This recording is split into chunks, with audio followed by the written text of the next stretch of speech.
Welcome to the Blindside podcast. You're with Steve Lamb and Mick Edgar as we move into round 5 of the NRL. The Raiders and the Eels still remain winless, whilst the Warriors and the Dragons still remain undefeated. And we'll talk about everything else in between. So we'll cover off the major news points of the week. We'll have a look at the penalty situation. Steve will have a chat about that.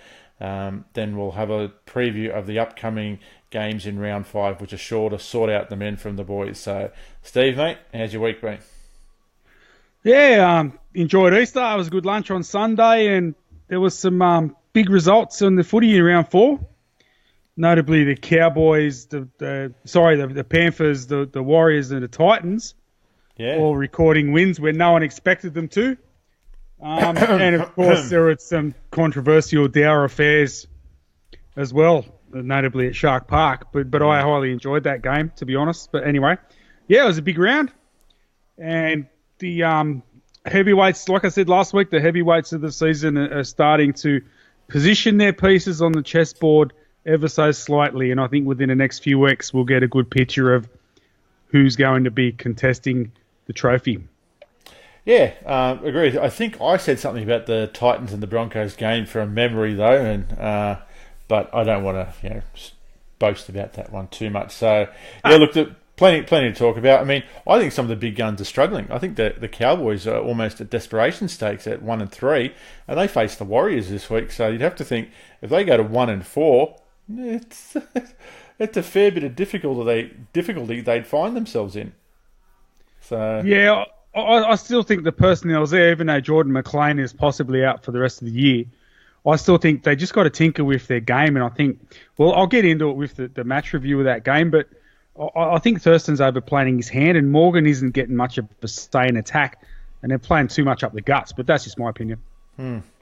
Okay, we'll talk about that when we do the reviews of the round just past, and we'll go through any major news stories. So, as a couple... the first one is Kevin Walters has quit as the Broncos assistant coach, which is a bit of a shock to everybody because I think a lot of people thought he was the successor to Wayne Bennett. Now, that still may be the case, but is it anything you know further about why Kevy pulled the plug on the Broncos? Not really. The news only broke a few hours ago, to be honest. There hasn't really been a watch-up of it. He's come out and said that he doesn't want his position at the Broncos to compromise his role as Queensland State of Origin coach, with with selections, things like that. And he said he solely wants to concentrate on that job. That sounds like a bit of a smokescreen to me. I think something might have happened at the club. The club's in a bit of a, I don't know, would you say a siege mentality with the whole Lodge thing, and they're not playing consistent, and Wayne Bennett possibly, losing a bit of touch with the game, even though he's very knowledgeable about what's currently going on. But as a coach, do you think he's losing touch with the game?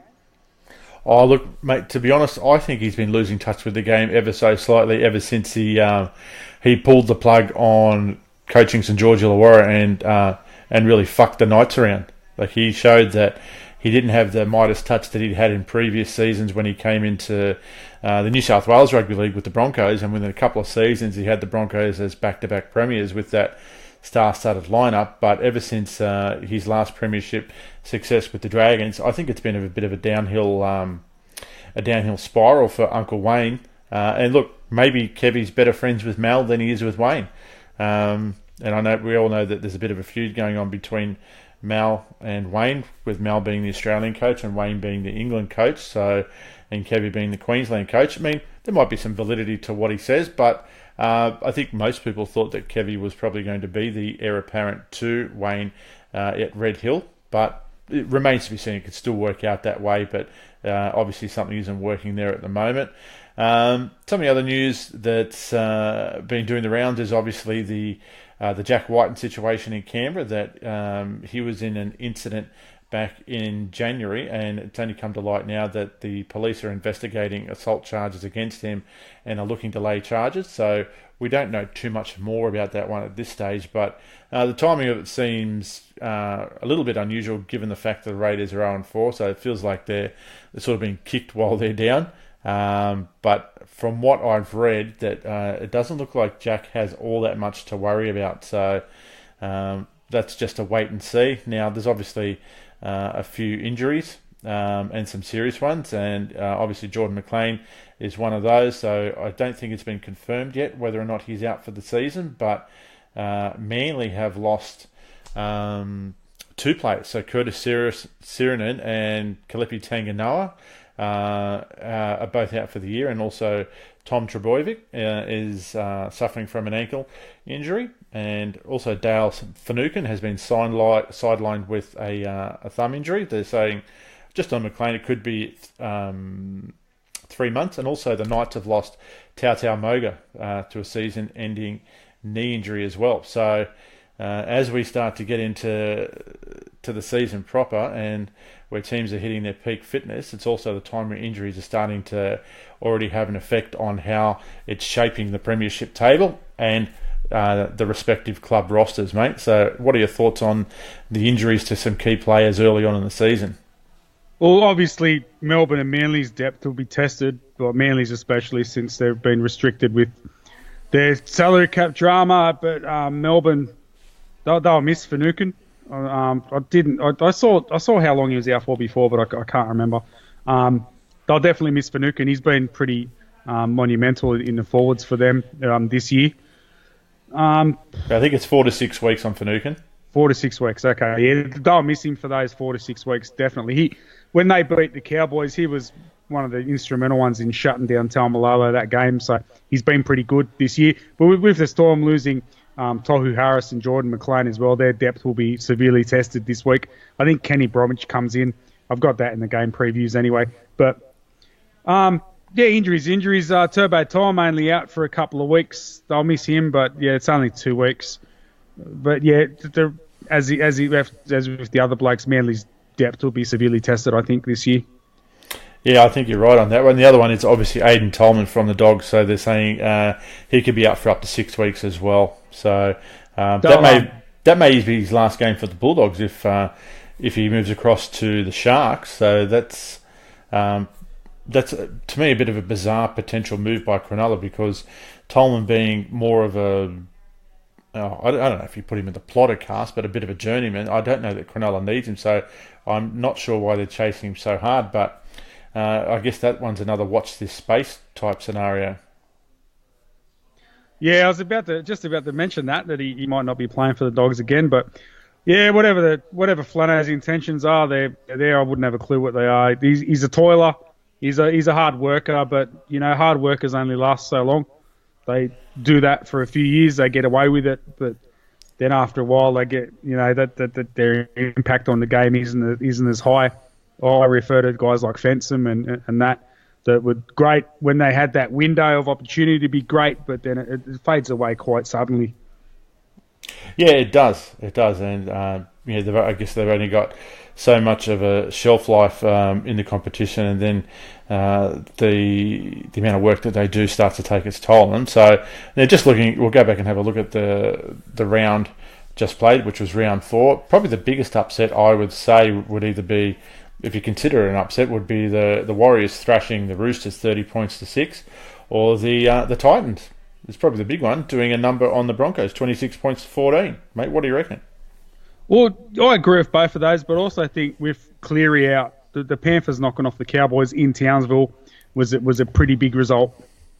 Yeah, we'll start with that. So we'll start the round 4 review with the first game, which was the Panthers and the Cowboys. Obviously, the Panthers ran out convincing winners, 33 points to 14 in Townsville, which now drops the Cowboys to a precarious 1-3. So you'd have to think that Paul Green would be down to the nubs of his fingers. He would have bitten off all the nails, I'd imagine, wondering how he's going to pull his star-studded lineup out of the hole that they're in, given the fact that they do have the Warriors this week, and if it probably goes to form, they'd end up being 1-4 and end deep shit.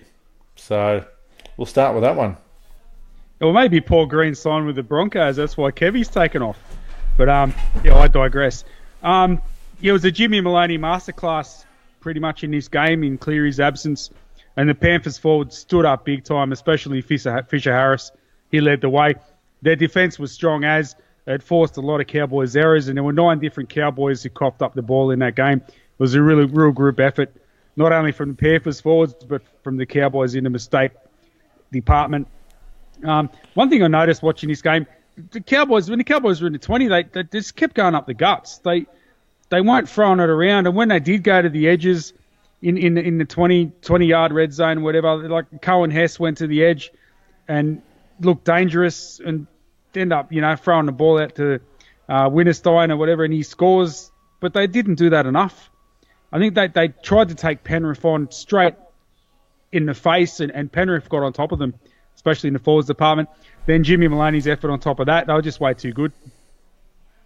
Yeah, and a lot of people probably weren't expecting that result, and look, me included. So, look, again, it probably says more about where the Cowboys are at than the Panthers, and given the toughness of the draw and the origin representation that the Cowboys are likely to have, a strong start to the season was crucial for them to be in everybody's top 2 or 3 teams. Obviously, they can still make it, but to go 1-4, and if they lost to the Warriors 1-4, and the Warriors went out to 5-0, well, it's a tough road to climb to get back into the premiership race, but still early days. So, will be a big game for the Cowboys this week against the Warriors, and I reckon that Mount Smart will be sold out for this game. The bandwagon fans in Auckland will be out in force to cheer on their team and see if they can keep the history going with another win over the Cowboys. So, but we'll get to that in the round 5 preview. Next game was an interesting one, a Good Friday game between the Bunnies and the Dogs. This is the game the Dogs had in the bag until the last couple of minutes, and they're sort of down at Canberra Raiders, and it might be the Dean Pay effect of being down in Canberra for too long, and he's brought that infection with him up to Belmore, because the Dogs had this one in the bag, and the Rabbitohs have snatched victory from the jaws of defeat to run out 20 points to 16 winners. Look, I always laugh when the Bulldogs lose, so I can't say that I ever have sympathy for them, and I don't mind the Bunnies, so this was a welcome result, because these are the games that the Dogs usually put on ice in seasons past, so it was nice to see the Rabbitohs get the win here. What are your thoughts? Yeah, well, the Dogs lost by early, like in the first 5 minutes, I think it was, and I think that hindered them a bit, especially in attack. But they did take a 12-0 lead after he went off, and to get a grip on the game. The Rabbitohs clawed back, and they were down 16-10. Hymel Hunt crossed over in the 75th minute, and it gave Souths a sniff. And then Cameron Murray with that great run sliced through with 2 minutes left, like 2 minutes later, and a couple of minutes left on the clock. And that was all she wrote. God bless. And obviously the Dogs face off against the crappy winless Raiders, so this should be a barn burner, but again, we'll get to that in the preview. Next game, I'll let you cover this one as well. So, seeing as you're a Shire boy these days, the Sharkies got up 14-4 over the Storm, and without Dugan and Moylan, this was an unexpected result. The big talking point here was the sin binning of Cameron Smith, and also the number of penalties blown. So, there's talk that Matt Checkton and Cameron Smith have been going to couples counselling, but there's no word on the outcome of this one yet. Oh, I'm sure there's a big line drawn in the sand now, and that was the highlight of my weekend, seeing Cameron Smith get the bin. Something I'd never thought I'd ever see in my lifetime. But it was over 30 penalties blown in this ugly, spiteful game. It was I think 33 all up, and the Sharks did a great job of rattling Melbourne. And the Storm failed to cross the line at all. No tries, 2 penalty goals. Like I said, highlight of the game was Cameron Smith in the bin. Brady Croft's still learning his trade. And I think the one thing Melbourne missed in this game was the Sharks were efficient in shutting down Smith and shutting down Slater.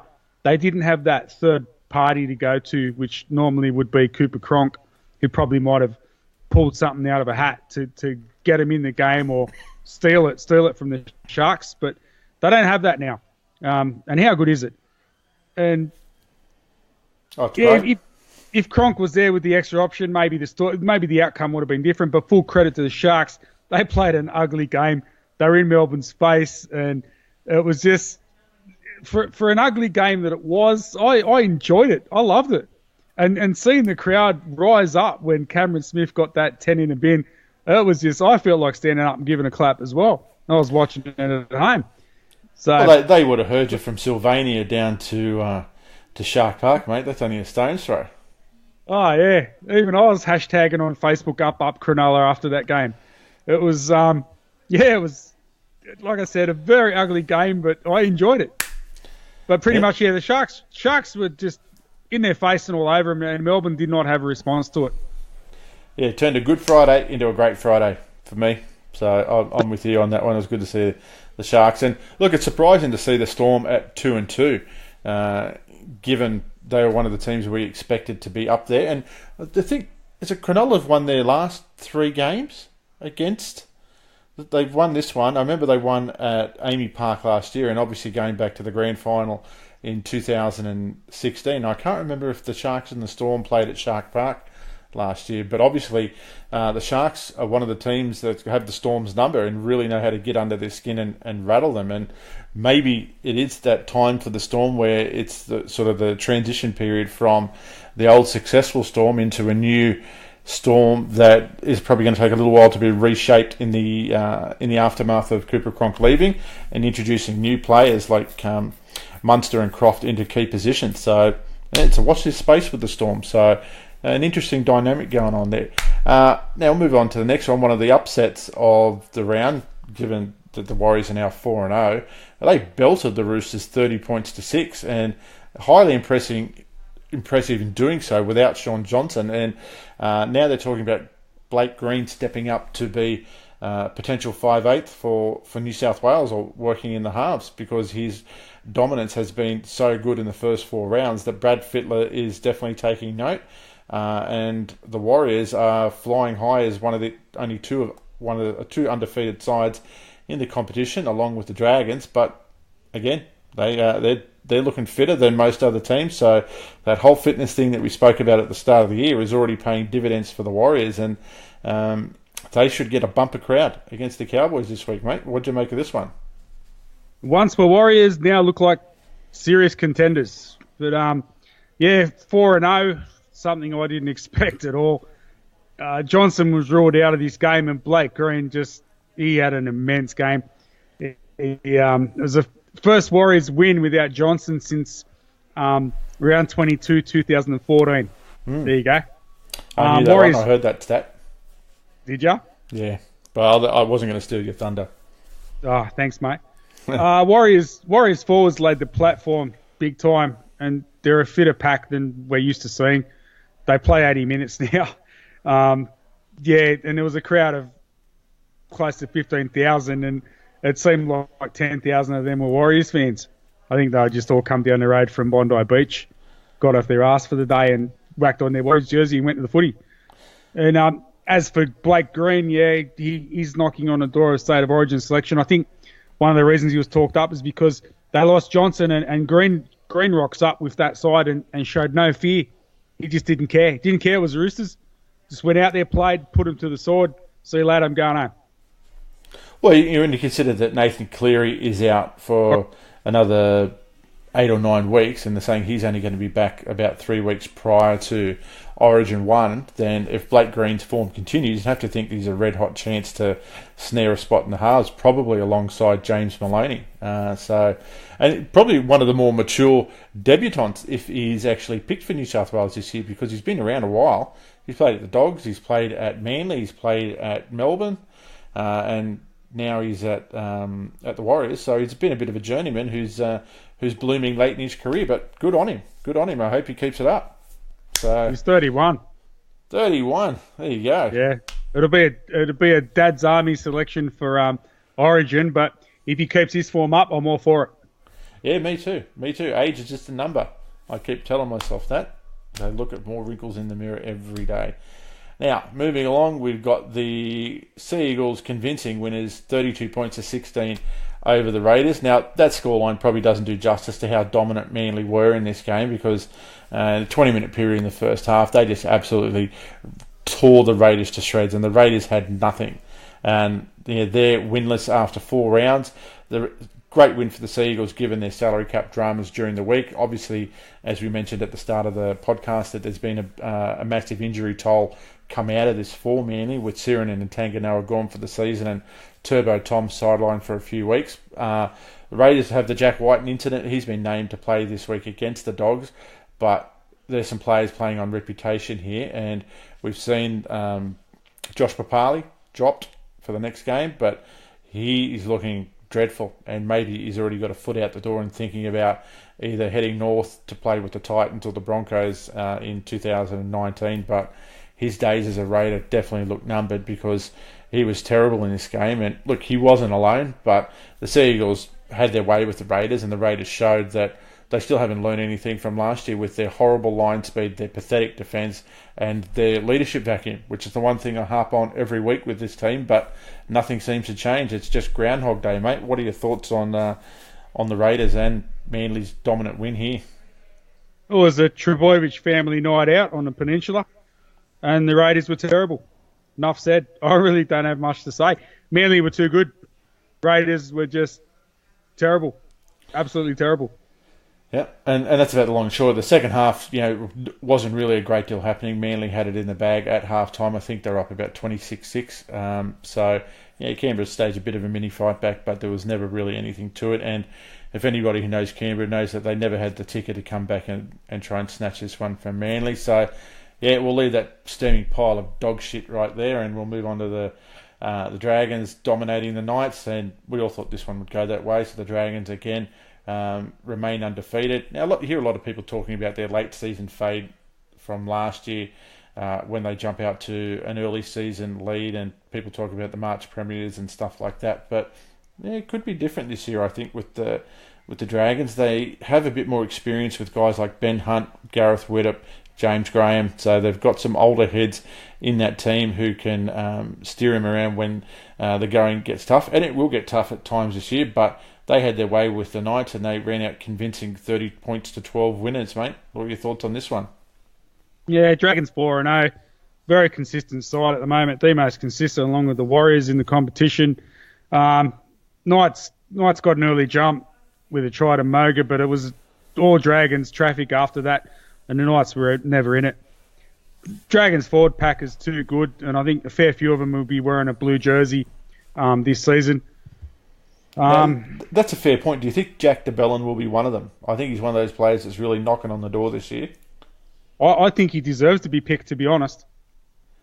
Oh, look, I agree with you. So, and obviously with Fittler, if he is going to walk the walk like he's talking the talk and talking about changing things up with compared to the side that's been named in previous years under Laurie Daly, you'd have to think Jack DeBellin would be one of the guys who can play a utility role off the bench because he's probably good enough to slot into the centres at a moment's notice and also play in the forwards and give you some quality minutes while he's on the field. So I think Jack is a good chance so long as the Dragons keep up this form heading into the Origin period. So, 30 points to 12. So we'll move on to the next one, which is probably the upset of the round. The Titans over the Broncos, 26 points to 14. I think I may have actually picked this one, but Broncos in a bit of trouble.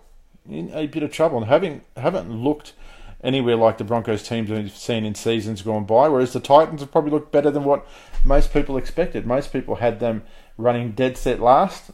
Parramatta and Canberra have a mortgage on that at the moment. So, mate, what are your thoughts on the Titans over the Donkeys? Well, they copped a spanking courtesy of the Dragons the week before, so I think Garth Brennan put a rocket up them and invited them to turn up this week. Philip Sammy hat-trick, he had a blinder of a game, and the Titans' defence was just rock solid. It turned up. And it just asks the question of the Broncos' top 8 material this season. I don't think they are. What they're lacking, they got a lot of self-players. They got Milford, they got James Roberts, and they got Jack Bird coming back. Like, he's only been back a couple of weeks, it probably needs a bit of time. They got a lot of self-players. They don't have that game manager in that side. And I said this when we did our season previews. I don't think there's a player in that side that will stand up when the chips are down. They had a close game against the Tigers, but that night the Tigers had all the ball and couldn't put a bloody, player over the line. But if a team turns up against the Broncos, I think 9 times out of 10 they will beat the Broncos. Yeah, and look, when you look at the Titans, their 2 losses have come against the Warriors and the Dragons, the 2 undefeated teams. So they got away with a win at the death against the Raiders in round 1 and ran out convincing winners in this game. So yeah, they may not make the 8, the Titans, but they're not going to be the team that's just going to roll over like everybody thinks they will. So good on Garth Brennan and the Titans players. So hopefully they can keep it up. Now we'll move on. I think the last thing there's Nikorima and Milford in the halves, that they're both the same type of player in my opinion. I don't think Nikorima is a controlling halfback, and until they rectify that, I think it'll be an inconsistent Broncos all year and won't make the top 8. Yeah, well, that'll be an interesting dynamic to watch because I, for one, will love to put the boot into the Broncos every week. So, yeah, eat shit, Broncos. Last game of the round, we had the West Tigers run out 30 points to 20 winners over the Eels, and Tigers continue their great run, so they should probably be 4-0 along with the Warriors and the Dragons, given that they were probably rorted in that game against the Broncos last week. And the Eels are 0-4, so the Tigers sitting comfortably in 3rd spot at the moment, so and the Eels sitting comfortably in last spot at the moment, so they have a horrid for and against, and tough times out Parramatta way because it doesn't look to be improving for the Eels. So what are your thoughts on this one? Well, if someone had said to me before this game there'll be 50 points scored, I would have laughed. I would have absolutely laughed and said, you're off your head. Get off the crack, son. But there was 30-20. Corey Thompson, 2 tries. He was man of the match, and he a belter of a try saver with 15 to go, which basically took Parramatta out of it on their late surge to come back. Parramatta's edge defence let them down big time, particularly guys like Mitchell Moses, who was either just run over by the Tigers or was rushing out of the line early, and Benji Marshall exploited that. Benji Marshall's just reinvented himself totally this year. He's just playing the type of football he needs to, and it's a big headache for Ivan Cleary, and a headache I never thought he would have this season. He's still got Josh Reynolds to come back. I think is you still got a few to come into this side who were probably first stringers before season kickoff. And would you change anything? I wouldn't. I'd leave it as is. Possibly bring Reynolds onto the bench, but they gave that Liddell a run this week, and he looked really good. And that takes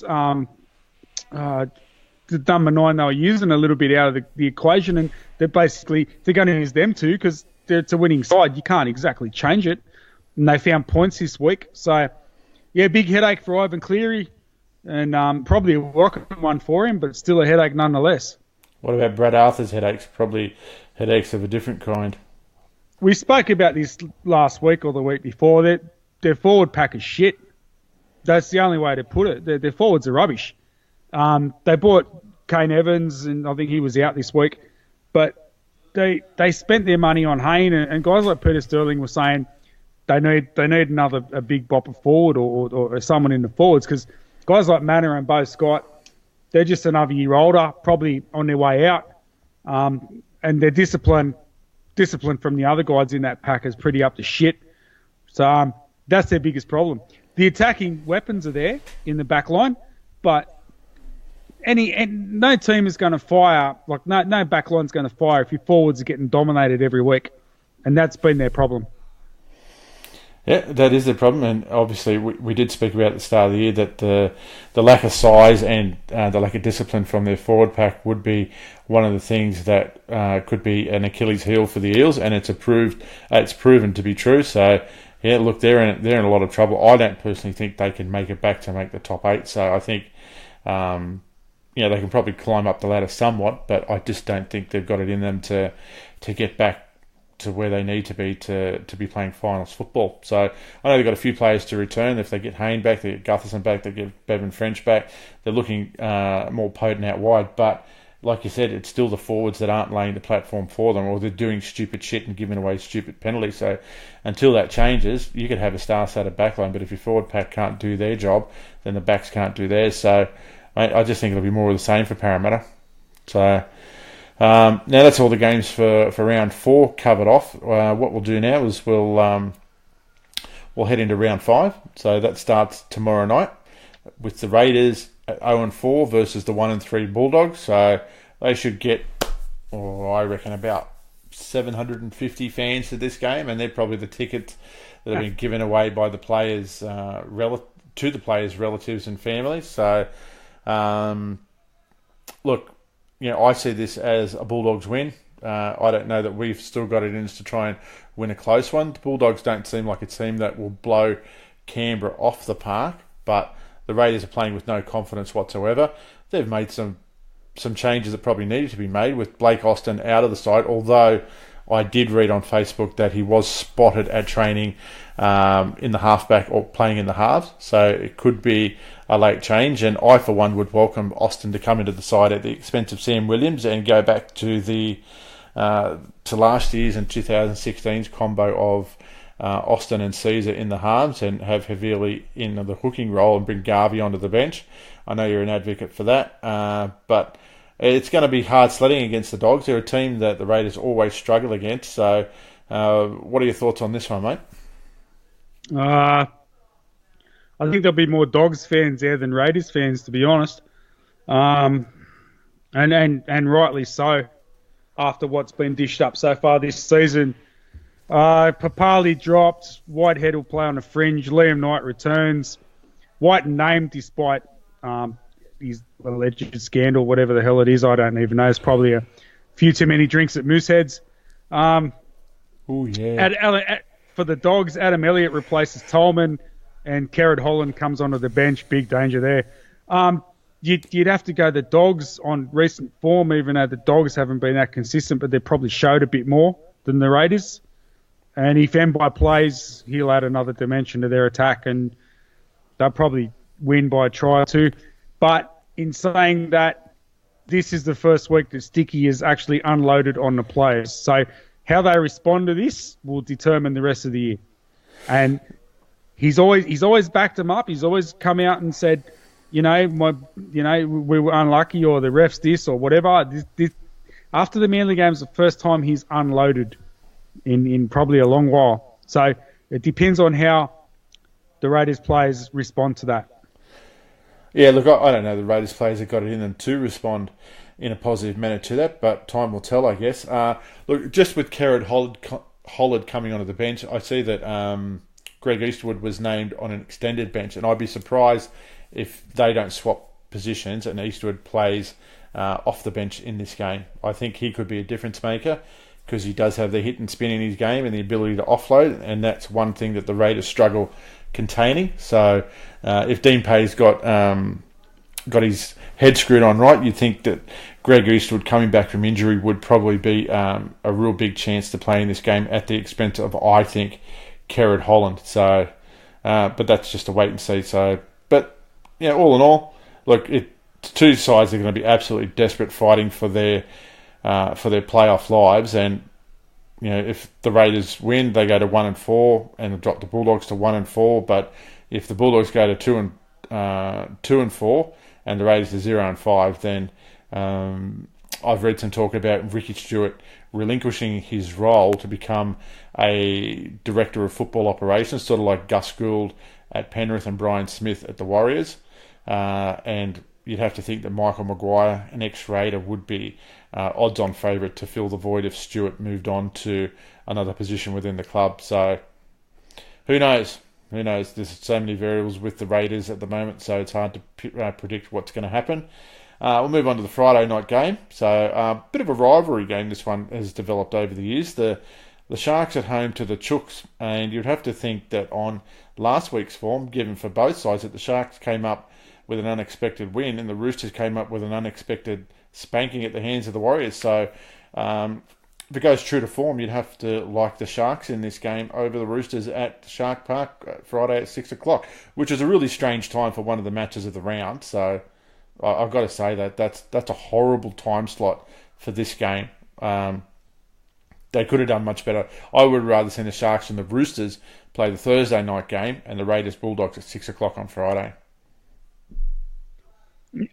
Yeah, there's probably something to that, but Dugan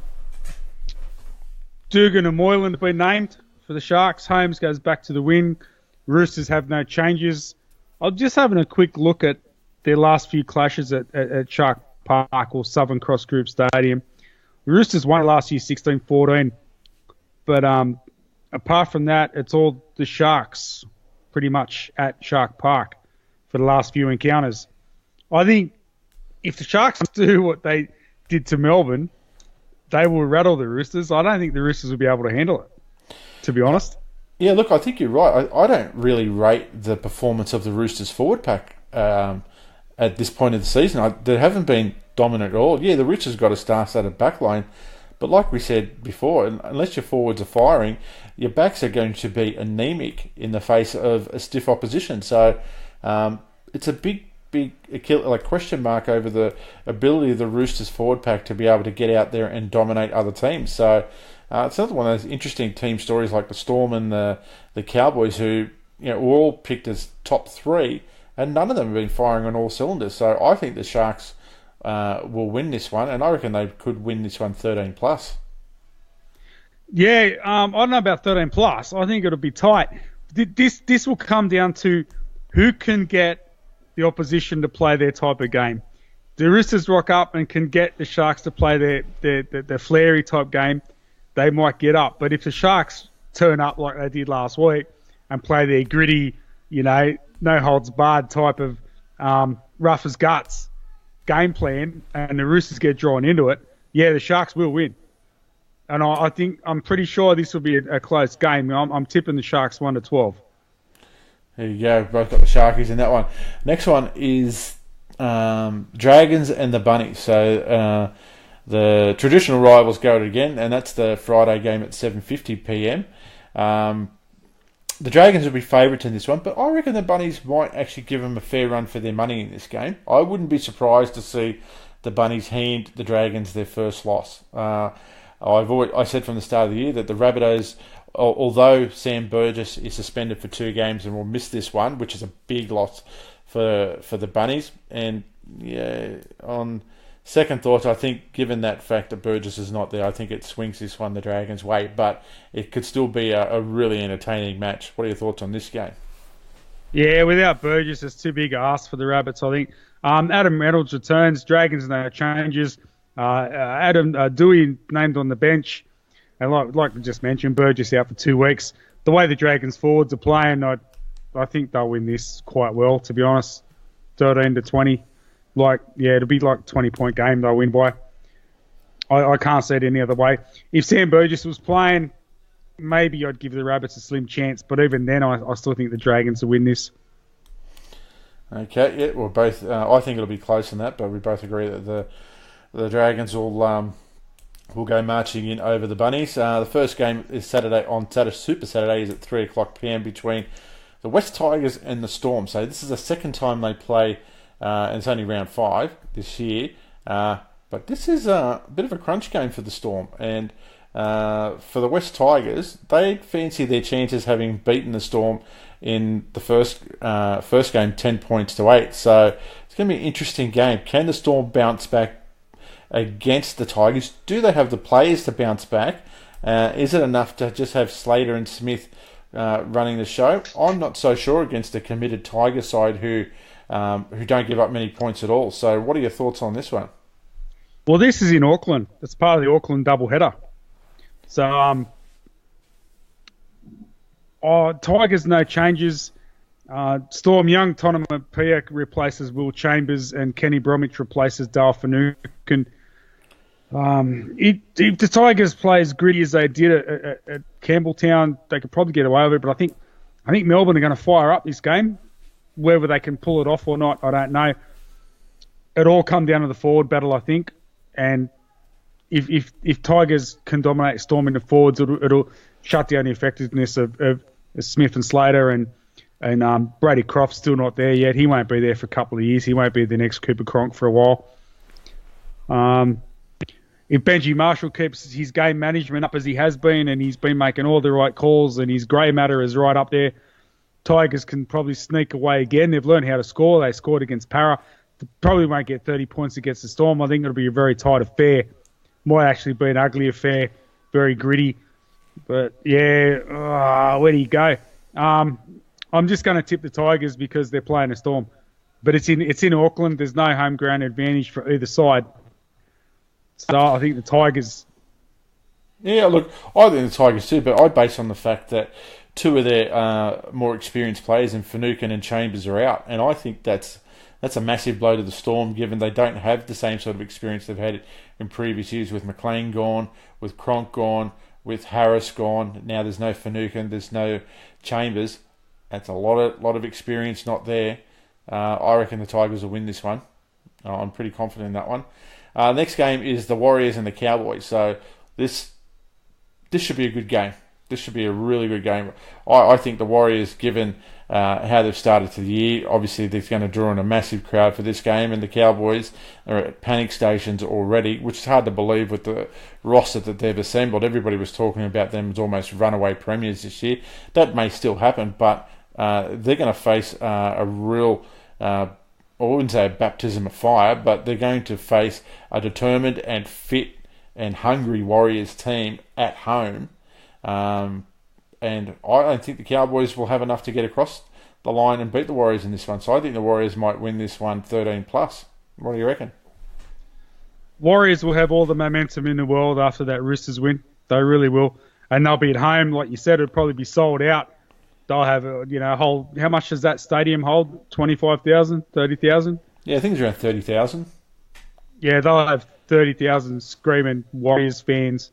They'll have all the momentum, all the support, and all the confidence in the world after the last 4 rounds. So the Cowboys will have to bring something special into this to get the chocolates. Mannering's been named on the bench, and Sean Johnson returns for the Warriors. Scott Bolton replaces Jordan McLean, and Corey Jensen joins the bench for the Cowboys. You'd have to go the Warriors on results the last couple of weeks. You'd have to go the Warriors. Well, the Cowboys have got enough in them to win this game, but they will have to do the right game plan. And I think there has to be a lot of balance between Thurston and Morgan. I think Morgan needs to have more of a say in their attack, and their forwards need to fire. They need a massive game out of Taumalolo to get the chocolates in this one, I think. Oh, I think you're right. So my only caution with tipping the Warriors is that when you think they're certainties, that's when they let you down. And they've been a tipster's nightmare since 1995. So this is a chance for them to break the glass ceiling and show that they're actually a team to be reckoned with this year. So if they lose this, everybody's going to say, you know what? It's just the same old Warriors. They're going on a bit of a run in a game where everybody starts backing them and there's a little bit of expectation there. They shit the bed and then they get beaten. So this will be just as much a test for the Cowboys as it is for the Warriors. The Warriors to show that they can maintain a level of consistency and beat a premiership heavyweight, and for the Cowboys to really get their season back on track, because it's a little worrying for them at the moment. And next game Saturday is at 7:30 p.m. So Knights versus the Broncos. I'm going to say it straight off. I think the Knights will win this game. I don't think the Broncos will be able to beat the Knights at McDonald Jones Stadium. Yeah, I tend to agree.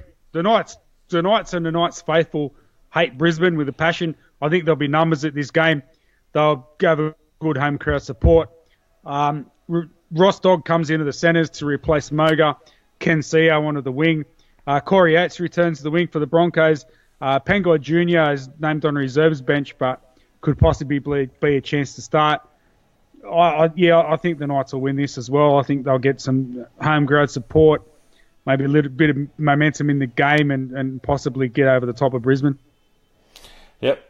And this would be rubbing the salt in the proverbial wound for Wayne Bennett, given he ran the Knights into the ground and fucked off and left them in a massive hole, took his $1.5 million a year paycheck and really shit on the Knights. So I think they've got a score to settle and an axe to grind with Brisbane, and they'll be And even though it's a fairly new-looking roster, the old heads that have still been at Newcastle for a while won't forget what Bennett did to them, and I reckon they'll always be out to tear him a new arsehole. So I reckon the Knights will be fired up for this one, and I reckon the Broncos are on the back foot.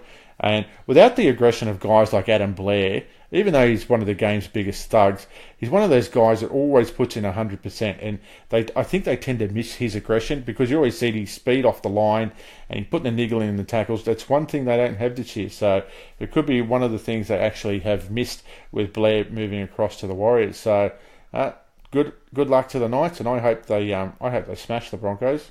Not knowing any bias there much, but yes, we'll move on to the next one. This one's going to be an interesting one. The Titans and the Seagulls. Given the Titans had a great win against the Broncos, Seagulls did win, but it has come at a cost with Trebojevic, Siren and Tanganoa out. But they're talking about Dylan Walker being a chance to play in this game. So he'd be a massive boost for a team that's already been decimated by injury. But I'm going to go out on the limb here, and my head says the Seagulls on this one, but my heart's going the Titans. So I'm going to... this one's played... Is it in Mackay? Yeah, I think it's... Because the Commonwealth Games have started on the Gold Coast? Yeah, that's right. I think you're spot on there. Just let me refer to my big league right here. Marley Brown Oval in Gladstone. Gladstone. So still a few hundred kilometres away. Which, look, you can't say it really nullifies a home ground advantage for the Titans because they don't really have one on the Gold Coast. So it's never really been a fortress type of environment for them. But given the injuries, I think the Titans will win this one. Can you read out the Sea Eagles lineup for me, just to give me a better understanding of how they shape up? Yep, Matthew Wright replaces Turbo Tom at fullback. They've got Brad Parker, Dylan Walker, Brian Kelly, and Achille Uwade at the back. Lachlan Croker, Daly Cherry Evans, Aidan Fanua-Blake, Appy Coruscant, Martin Tapau, Joel Thompson, Frank Winterstein, Jake Trbojevic. They've got Hastings, Lane, Perrott, and Gozierski on the bench.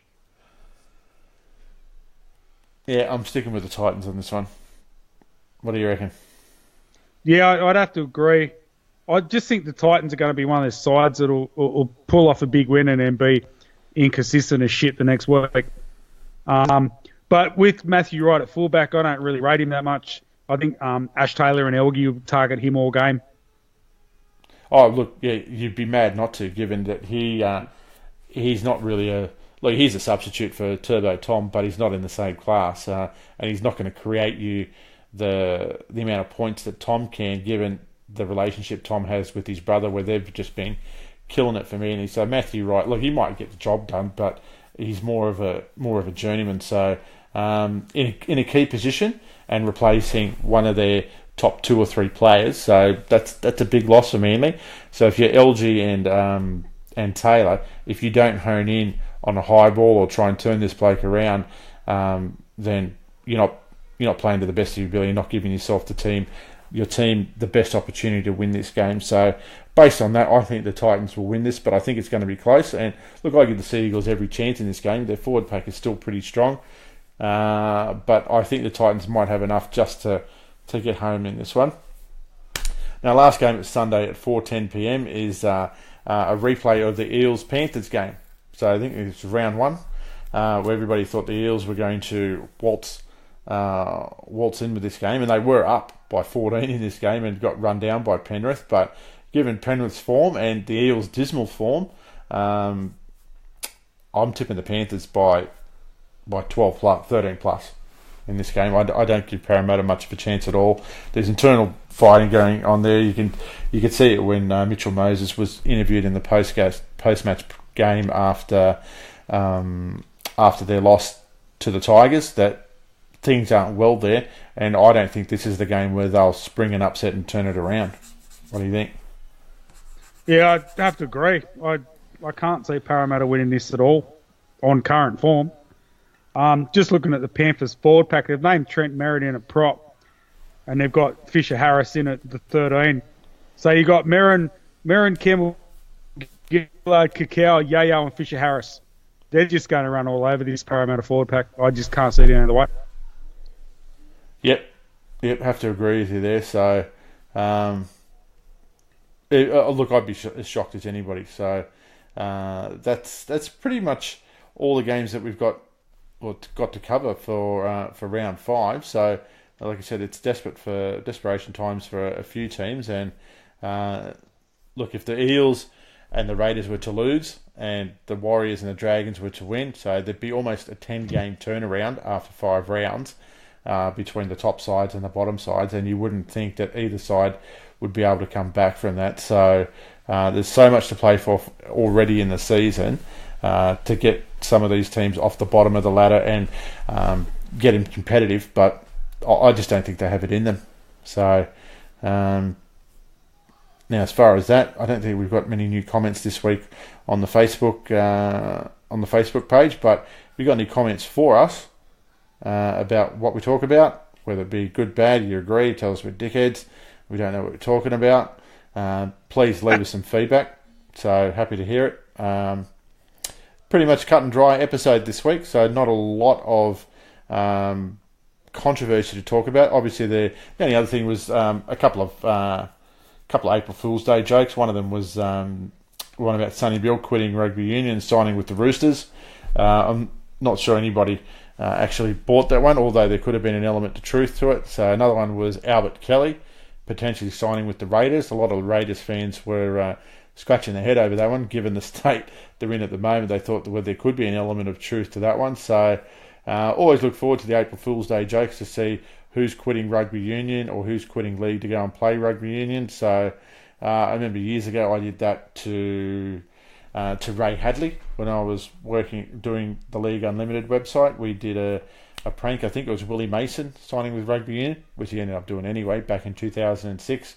I did that one, and that ended up going on to be a bit of a stoush between Josh Massoud when he was at the Telegraph working in the confidential section of the paper, and Ray Hadley talking about how I stitched him up. So that was a lot of fun, but all pretty straightforward and standard stuff for April Fool's Day this year. So I think with round 5 coming up, one of the main things to watch will be Adam Reynolds coming back for South to see how long he lasts, because his injury list is getting longer and longer, and his reliability as a first grade player is really starting to suffer. So you have to think the young bloke Dewey, I think that's how they say his name, might be a chance to take his role on a more permanent basis if Reynolds goes down again with injury.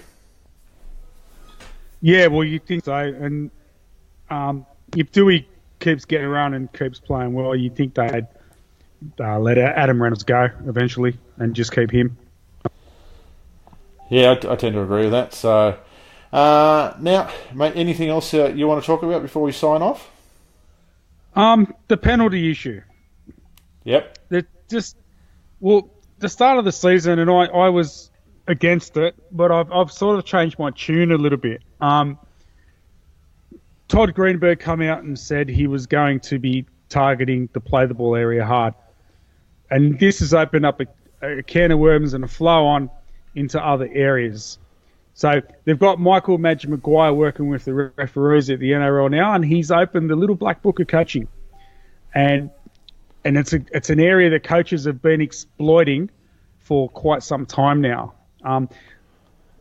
The proper play the ball penalties have caused a lot of offside.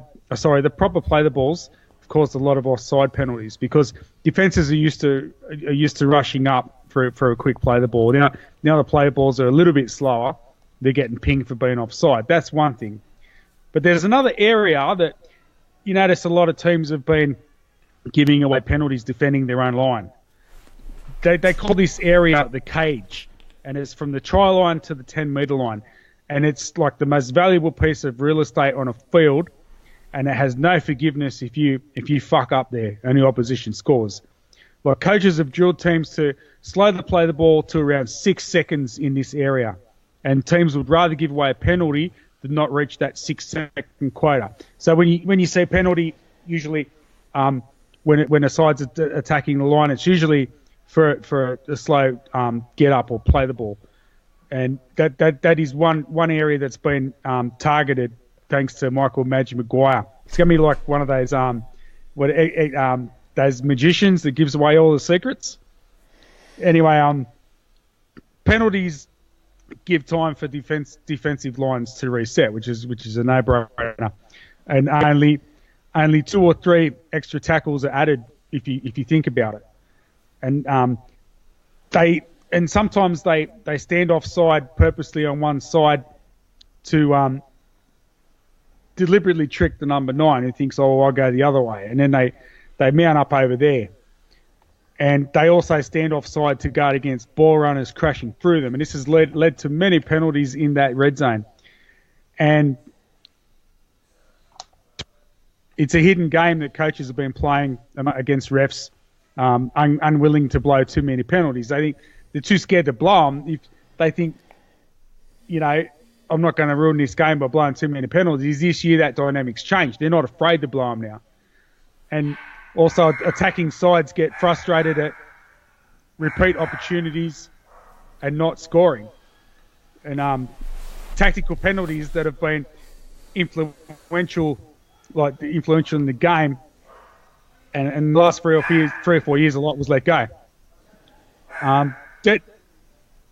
Desi knew refs would get spooked with a rising penalty count, like just one example, and put the whistle in the pocket. Desi Hasley was a big, proponent of this.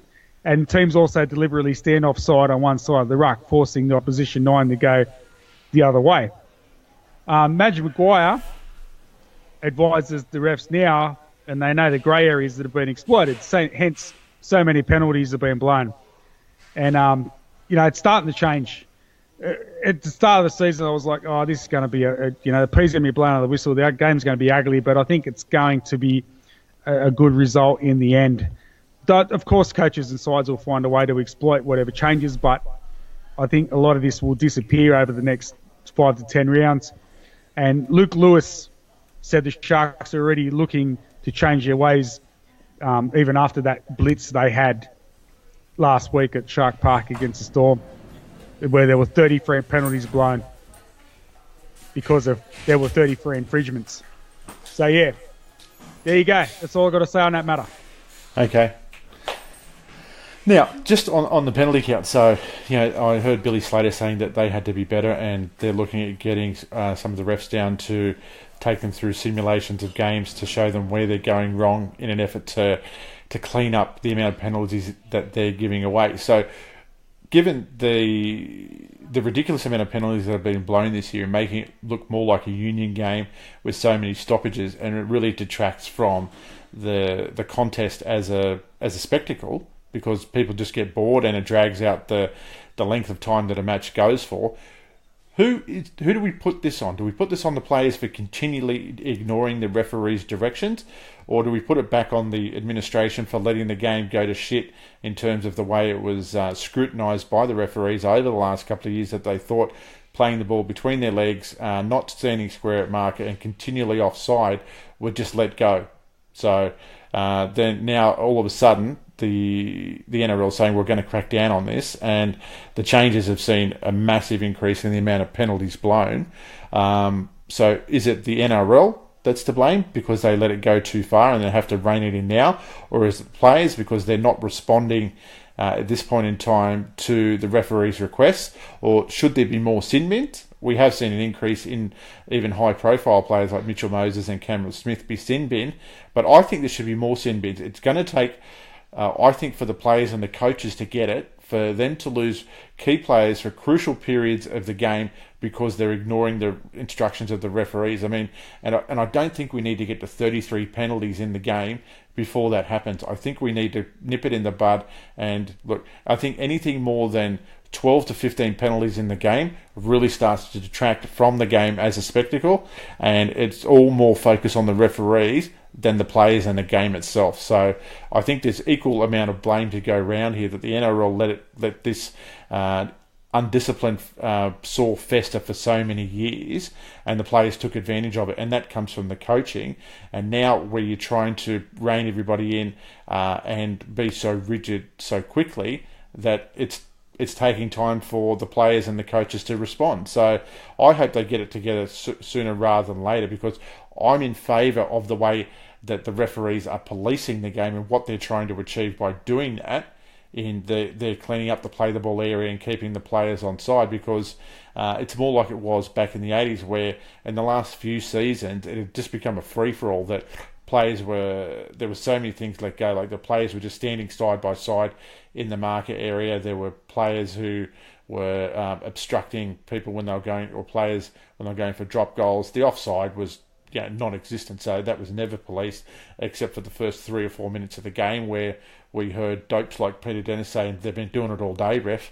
Which goes back to the Commonwealth Cup days at school. But look, hopefully these changes yield results in a positive way in the not too distant future, and by that I mean in the next 1 to 2 weeks, so we start to see a cleaner, more productive game from the referees, which will in turn flow on to a better and more entertaining game from the players, and the fans are the ones who are benefiting from that. So whilst it's the hot topic in league, I hope it's one of those things that goes away sooner rather than later. So I'm going to do a Forrest Gump and say that's all I have to say about that.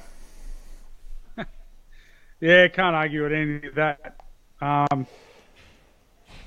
Yeah, you're pretty much spot on. So, all right, mate. Well, that's it was probably, we've just hit bang on the hour mark, so we've been pretty efficient with our time this week. So, now any last remarks or tips for this weekend? Zen philosopher Basho once said, "A flute with no holes is not a flute, and a donut with no holes is a Danish." All right, that's deep. That is very deep. So I'll have a think about that tonight when I go and take a dump. Anyway, on that note, for Steve Lamb, I'm Mick Edgar, and this has been the Blindsiders podcast. And again, we encourage everybody who tunes in to spread the word, tell your friends, and if you've got any feedback for us, please jump onto our Facebook page and leave us a note, and we'll get to it and have a look at it. So it can't always be the big bad Merv, Brad, John, Ripon who leaves the comments. So we want to see some more people get on there, tell us what you think, and we'll respond to that. So enjoy your round 5 of the NRL, and hopefully we see some quality football with less penalties. So as far as the rest of it goes, that's all we've got time for this week. So we'll see you next week, and have a great weekend.